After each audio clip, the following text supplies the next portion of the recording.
Hello, this is Vulturefire, and today's video is going to be something that I am trying to pass off as a guide, but it's basically just me wanting to avoid having to do a proper breakdown of all the cards that changed. So this is just me going over the cards that I think gained the most in the most recent update. Some of these are because the card that itself got buffed. But other cards in this list are going to be not because the card itself necessarily got a huge buff, but because of the card being particularly well positioned for handling idols. So this is going to be a top 10 list, but of course I couldn't resist padding out. So we have a couple of honorable mentions. First honorable mention is Moonlit Reverie. So prior to this patch, Moonlit Reverie it went through several forms. I think Moonlit Reverie has changed in quite a few patches since I started playing back a year ago. But the version we had immediately prior to this was 1 mana for 3 growth and 2 wits, if I remember correctly. But the new version is 2 mana for 6 growth and 2 wits, which means that if you play Moonlit Reverie once, you hit a growth threshold and you'll get +1 mana for the rest of the fight. This means a single Moonlit Reverie is actually a feasible way to get kickstarted on your mana production. This is incredibly helpful for slower decks. I, in particular, tend to try to slot Moonlit Reverie into Inna or Paladin decks, since neither of those characters have any natural ways to get growth, and both of them tend to want to play, at least the way I play them, tend to want to play longer fights where you're going to end up wanting that extra value generated by extra mana per turn. So but this is still a card that is pretty situational. It does still have the very real downside of doing nothing on its own and needing more than 2 turns to pay for itself. Because on turn after you play this, you'll have drawn an extra card from the wits, and you'll have gotten 1 extra mana from the growth. And the turn after that, you'll have gotten back 2 cards and 2 mana, which means this is the slowest imaginable draw 2 for 0 mana if you look at it that way. But if you are planning to play a deck that is going to take things out to 5 or more turns, that growth can pay real dividends, and this can start being actually a very noticeable improvement to your mana situation. So that is why I think this card is playable now. Rummage Plus. So Rummage didn't change, but Rummage Plus did. So prior to this patch, Rummage Plus was discard 2 if you do draw 3. But it was 0 mana. But now it is 1 mana for discard 1 if you do draw 3. Which means Rummage Plus is now, and I believe that it had been at this at one point, I believe before any of this from Part 1, this is what Rummage Plus was. But it is now back to being the case that Rummage Plus is a net positive on cards. If you upgrade, so Rummage base is discard 1, draw 2, so you spin 2 cards, the Rummage, the card you discard, and you draw 2. And in Rummage Plus, you discard an extra card, and plus, of course, you've played the Rummage, so that's 2 cards down, and then you get 3, which is net positive, which is substantially better. So that was it for the honorable mentions. Let's get on to the list itself. So number 10 is Riposte. So Riposte had some use in the last patch with a certain combo list, where you would basically use it. You would get your deck as small as possible, possibly using turn to gunk if you're in Area 3, and then your goal was just to spam out free Riposte as much as possible. But now, instead of being free if you evaded an attack last turn, you draw it when you evade. You play it when you draw it for 0 mana. And then when you play it this way, similar to like Blade Idol, it stays in your hand, and then you draw it whenever you evade an attack. So if you're playing Shrew, for example, you can, or it's awkward with Merle for reasons I'll get to in a moment, but with Rue, you will have this in your deck, you'll draw it, it'll hit, that'll be great, you'll discard it and get a Shiv. You can then, if the enemy has Opportunist, perhaps because you're fighting the Idol of the Hunt, if you can trip an enemy Opportunist, or you just trigger an action on an enemy using like a Mind Probe or similar, you can force them to attack you, which will trip you, which if you have evasion, you'll then evade, you'll draw the Riposte, then you'll attack them. This is all very good. On top of that, if you just get attacked on the enemy turn, you'll draw this and be able to attack on when it isn't your turn, which can lead to some weird situations. In particular, with Burly, this means you could lose hidden midway through an enemy turn because of the sequencing on this can be awkward. So what'll happen is the first enemy attacks you, you evade one of their hits because you're hidden, and then you draw Riposte immediately. And then the second enemy attacks you or does its thing, and Riposte is busy trying to figure itself out. And then as the third enemy goes to attack you, Riposte gets in that damage on the front enemy, but now you've played a damaging card, so now you lose hidden, and now the third enemy is hitting you, and you aren't hidden, and you're very sad. So that is something to be very careful with it. But outside of that, it is very good, and even ignoring the evade clause, the fact that this is a free play when drawn, means that functionally you can look at this as being, in some ways, 2 mana for 3x4 damage instead of Slash's 4x3. And that is 3x4 where you only had to pay for half of the hits. So that's something. It's very good with cards like Enraged Persistence, where you could say you discard it and then you draw it back with, and even if you're fatigued, you still will get those hits. So just Riposte, lots of flexibility. It is the reason that it's number 10 is because 3x2 is still fairly low base damage. So this is now more a combo piece in certain decks rather than being necessarily a powerhouse you're going to include everywhere. Assault Protocols. So this used to be a card that was in a weird spot because it would get you back mana based on how many ranks of Shocked an enemy had, which meant that, and it would also give you some energy and some counterattack. And mostly what ended up happening was it was 2 mana for energy and for like 2 or 3 energy and like 2 counterattack, which was underwhelming. Now it is straight up 5 energy counterattack 2, which means you play Assault Protocols, you can now supercharge. This makes it a real viable alternative to Voltaic Surge for decks that are looking to generate energy quickly. And it means that in a weird way, this is kind of card draw. This is, in some ways, this is 2 mana for draw 2 and deal damage to the first 2 enemies. Because what'll happen is you pay 3 mana, you get 5 energy, you supercharge. Now that you've supercharged, you'll get a Charged Slash, which is 2 mana, which will draw 2 if you play it while you're supercharged, which you're supercharged. So you played that, you draw 2, and now, I guess it's 3 mana because you spent one of your mana discount on the Charged Blade.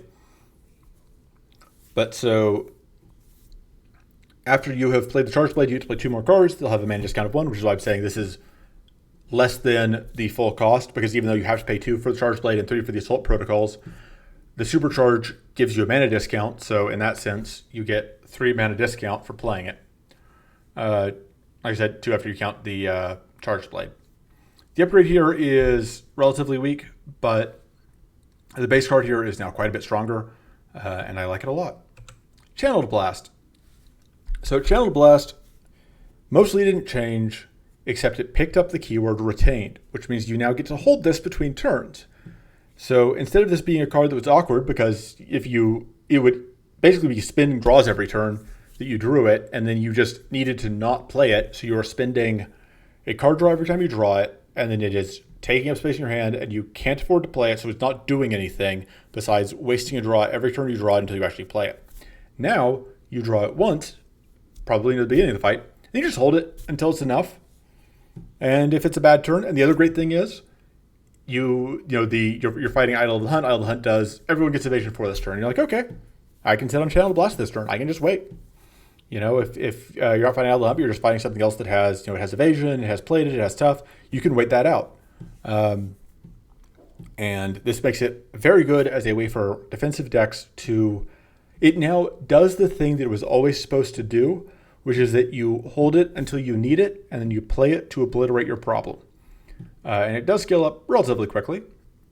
After one turn, it goes to the upgraded version, starts at 8 and gets 16 per turn.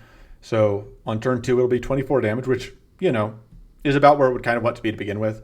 But then the turn after that, it's now 4 mana for 40 damage, which is pretty good for the cost. Then it goes up to 56 damage. And after 4 turns, after 5 turns, it is now better than Singularity because it is now at 72 damage. And it'll just keep going up from there. I guess it's worse than Singularity Plus, but still. It is just really nice to have as an option now. I don't know if I've got any videos where I'm using it, but I've definitely had pretty good success with it when I've tried it. Blessed Strike. Cheap Purity is back. So long ago, in the distant past, Purity was the way to go when it came to dealing with debuffs. But things got rebalanced, and that was no longer the case. Blessed Strike means that it is now actually possible to get a meaningful amount of Purity again. So the new version of Blessed Strike is 1 mana, first strike, deal 4x2 damage to the first enemy. You get Purity 1 if it deals 10 or more damage, and an additional Purity 1 if it deals 20 or more damage. This is obviously bad against plated or against what are the other things? Or against evasion. It's particularly bad against evasion because there's no amount of damage boost you can get that will let you deal any damage if the tick gets evaded. But if you deal with the evasion otherwise, and if you are stacking buffs, which you probably are if you've put this in your deck, then this is a pretty easy way to just get 2 Purity for 1 mana. And even if you only get 1 Purity for 1 mana, that is still a pretty good deal. And the upgrade is 6x2 damage base, which means that if there are no buffs or debuffs involved, you'll get that Purity 1 from the first condition guaranteed. And then the second condition, if you deal 20 or more damage, you now will get 2 Purity, which means that this is now a way to get 3 Purity for 1 mana potentially. And that's on a strike that you could potentially draw using strike draw stuff, which makes this just a very good way to actually stack enough Purity to really make a difference, especially if you find multiple copies of it. Number 6, Thriving Blizzard.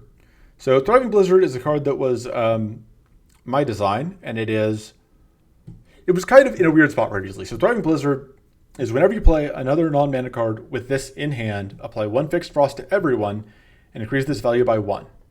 And it is now reset to base value when played. Previously it was unplayable and it reset on draw. And when upgraded, it starts applying 2 and then increases that value by 2. So the reason that Thriving Blizzard improved is that 2 main things happen. The first is it's now playable, which means that if you don't need any discard support for this to work. You just play it out of your hand when you're done with it.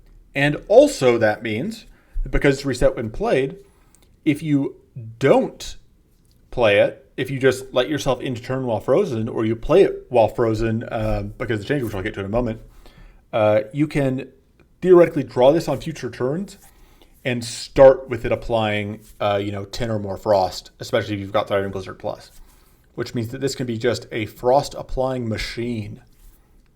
The second thing is that how Frozen works changed. Specifically, Frozen on the player, you can now play 2 cards while frozen in order to get out of Frozen again. So what you can do is you freeze yourself with Thriving Blizzard in hand, then you play 2 other cards and you keep going, which means that you can now use Thriving Blizzard to freeze bosses without needing to have other sources of frost or purity, which was just not a thing you could do before. You also can play Thriving Blizzard while frozen to be one of your 2 cards, and because you're frozen, it won't do its effective resetting to base value, and you can use that as a way to effectively negate some of the downside of having frozen yourself while also preserving that high frost count for later in the fight. Which makes Thriving Blizzard a much stronger card than it was before.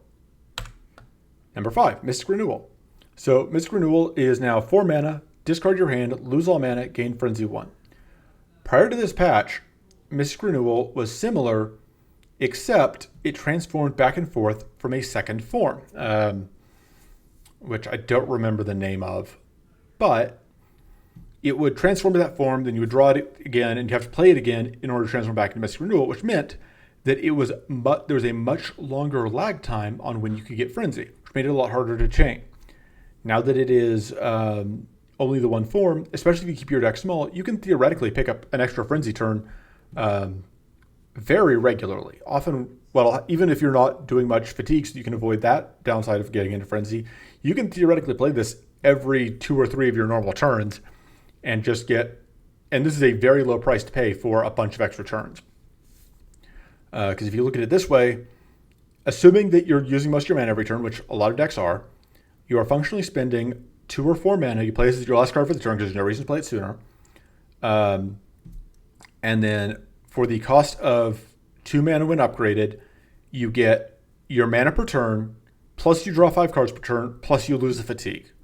And if you have anything that you care about happening per turn, that can, like if you have a lot of mana boost and wits, or you have a lot of growth, taking an extra turn can be better for you than just 2 mana. You could potentially gain mana from playing Mystic Removal in addition to drawing a bunch of cards, which makes it very, very good. The only reason it's at number 5 is that I haven't personally used it a bunch. And so I didn't feel like I wanted to put it at a higher value. Also because it requires you to go to, it's a monster card from the Vessel of Impulse in the Mushroom Forest. So if you aren't going to Mushroom Forest, you can't get it. You do have to get that mid-boss.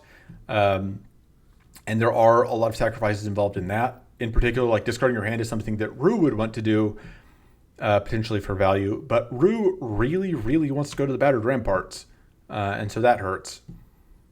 But still, it is so much better now. And I could definitely see a very reasonable argument for putting it higher. Sanctuary. So, hear me out. I know Sanctuary didn't really change much. And I know Sanctuary's change is a nerf in some situations. So it is now, it is 3 mana, skill, cleanse yourself 2 times, gain tough 2 and 15 shield, divide 30 shield equally among all enemies. It used to be give 15 shield to all enemies, which means that in a 2 enemy fight, this is identical. In a 1 enemy fight, this is worse. In a 3 or more enemy fight, it is better. But the important thing is that it is now that idols have kind of changed the rhythm of combat. So in Aether Storm Part 2, I've always been high on Sanctuary. It has been, I kind of thought it was a powerhouse of a card since, I don't know, maybe the very first week it was out, I didn't like it. But basically, after I played with it really at all, I realized that this card is nonsense powerful. And the only times that I thought it was bad are in situations where you don't care about shield, you don't care about tough, you don't care about cleansing, because you were just winning so fast that stopping to keep yourself alive is just slowing you down for no benefit. And I think the number of decks that can do that has gone down. I think idols in general have made it harder to play aggressive decks and have increased the pressure on defensive decks. And in particular, Idol of Cruelty and the Idols of Cruelty and Hunt and Hunger all have very, very strong reasons why you'll want to cleanse yourself. For Idol of Cruelty, that is because it can apply Arcane Weakness and Arcane Leak to you. And for Hunt and Hunger, they can give you Bleed. And so for both Bleed and Arcane Leak, being able to cleanse that off consistently is important. And Sanctuary is one of the only cards in the game that will let you cleanse yourself twice without an upgrade. And it upgrades to let you cleanse yourself 3 times. Although the great thing about Sanctuary is you don't usually need to upgrade it. And then it cleanses before you gain shield, which means that if you have 2 or less frail, if you have like 1 or 2 frail, Sanctuary will get around that. It gives you tough, which is incredibly helpful.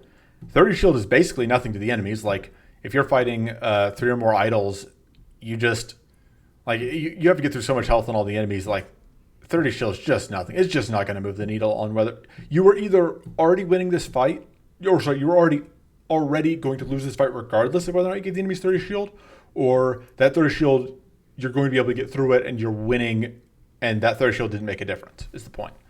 Now, to be clear, this list is roughly, I mean, the list is arbitrary order, but in theory, this list is ordered by how much the card improved. And so the only reason that Sanctuary isn't number 1 is because I think it was already an incredibly powerful card. On the last patch, I would have called it definitely the strongest defensive card in the game, but maybe only the 2nd or 3rd strongest card. It's probably top 10 most powerful cards in the game, but I wouldn't put it at number 1. I think the most powerful card last patch was Enraged Persistence, probably, which got nerfed for a reason.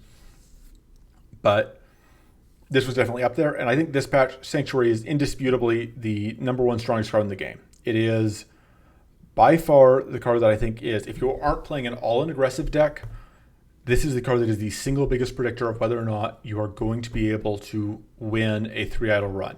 Like, if you have 3 copies of Sanctuary, your deck is immediately much, much stronger. Like, even 1 copy of Sanctuary, but if you can get, like, multiple copies of Sanctuary, you are in an incredible position against basically any combination of idols in Area 3 to win that run, or against all 5 idols. Like, I will take lots of copies of Sanctuary, and I will almost always be just over the moon to have them.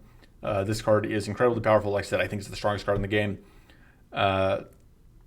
And yeah, it's great. Phase Grace. So Phase Grace previously was very, very similar. It was, I think, 1 mana, you get, or it was 0 mana, get evasion 1 this turn, and gain Witch 1, and then apply 3 fixed arcane to yourself. And now it is gain evasion 1 this turn and draw 1 for 1 mana. Apply 3 fixed arcane to yourself. Changing from Wits to draw is incredibly important because it means that now you can just play Phase Grace and you're good.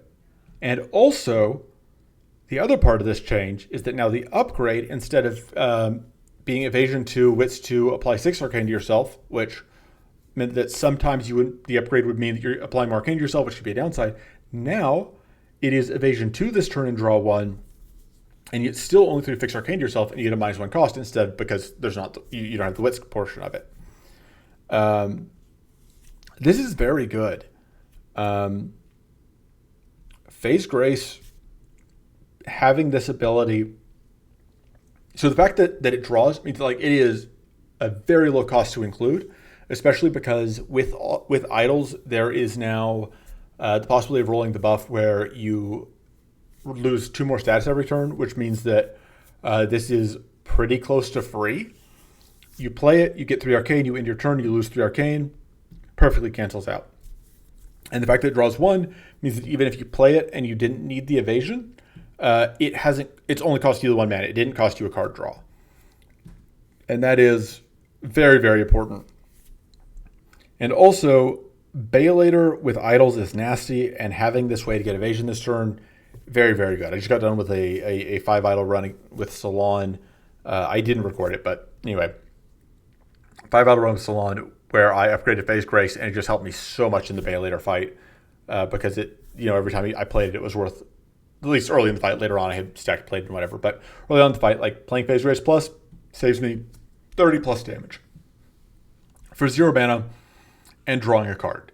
And I can't think of any other cards where you're just going to save, 30 or more damage without spending mana, while replacing itself with basically no downside besides spending an upgrade. That's just incredible. Number 2, Cauterize. So Cauterize is weaker than Sanctuary, but that's okay. So Cauterize is 1 mana skill, cleanse yourself 2 times, then gain burn 1. The important thing here is that Cauterize, if you look at the border of this, is now a common, which means you can include Cauterize in your starting deck, which means you can include Cleanse in your starting deck, and that's huge.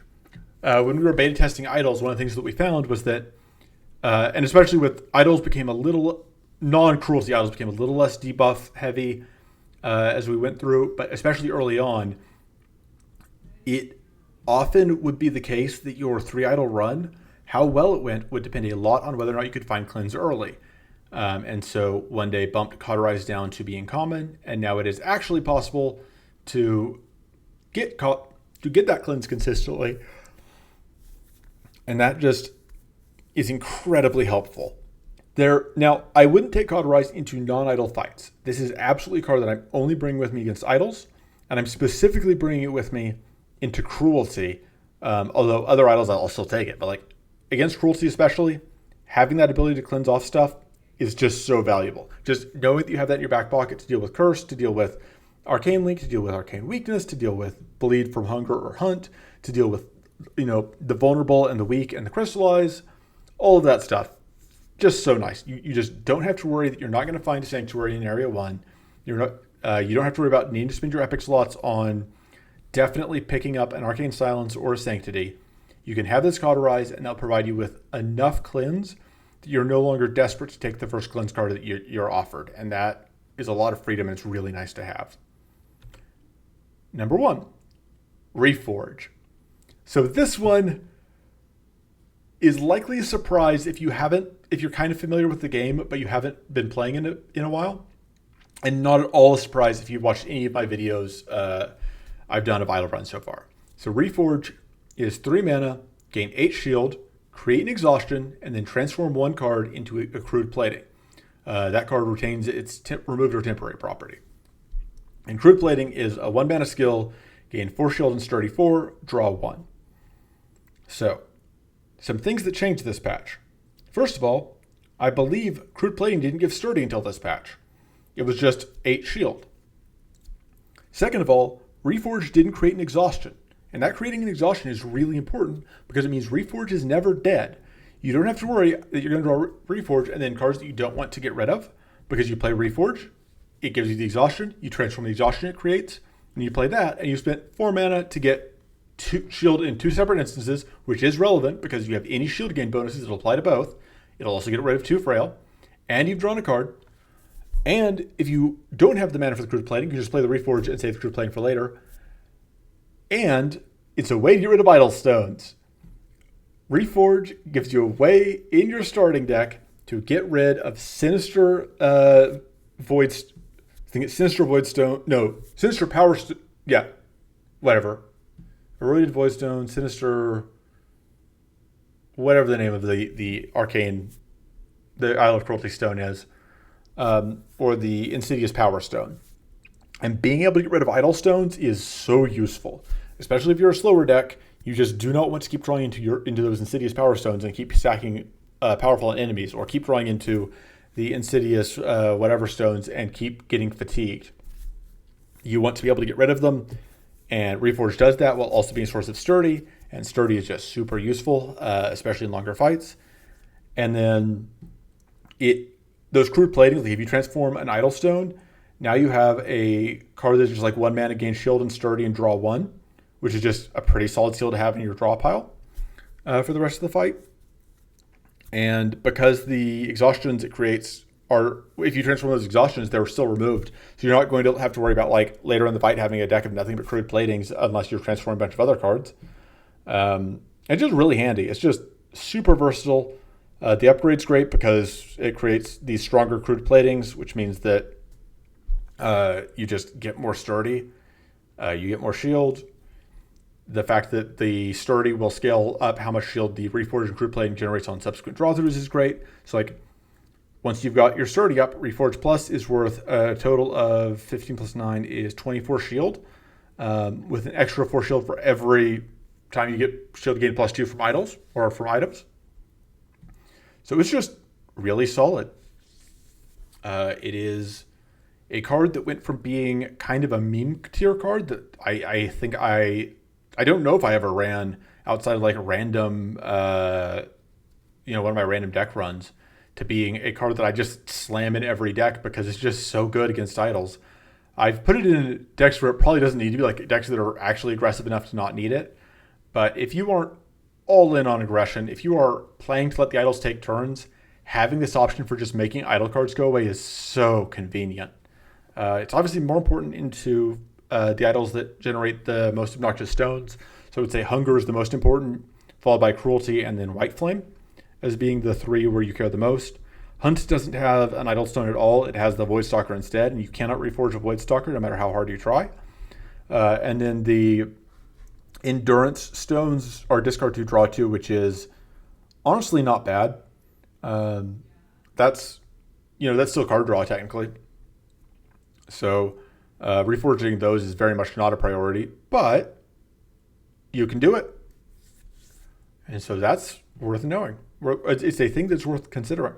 So yeah, that ended up being a slightly longer video than ended up being a longer video than I intended, but not really a longer video than I expected. And so let me know if you found this video interesting, entertaining, if you'd like to see more videos like it.